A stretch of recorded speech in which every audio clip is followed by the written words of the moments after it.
আসসালামু আলাইকুম। আমি আজকে আপনাদেরকে শেখাবো বাংলা টু মালয়েশিয়া।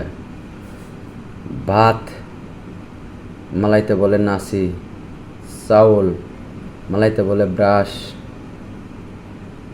ব্রাশ, ডাল মালাইতে বলে কাজাং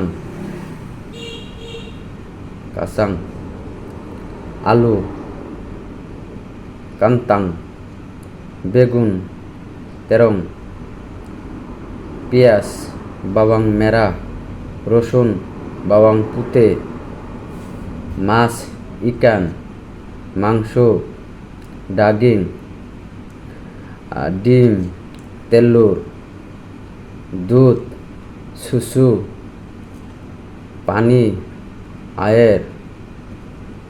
যাই হোক, আজকের ভিডিওটা এই পর্যন্তই। আপনাদের মতামত অবশ্যই কমেন্টে জানাবেন। ভালো থাকবেন, দেখা হবে অন্য কোনো নতুন ভিডিওতে। আল্লাহ হাফেজ।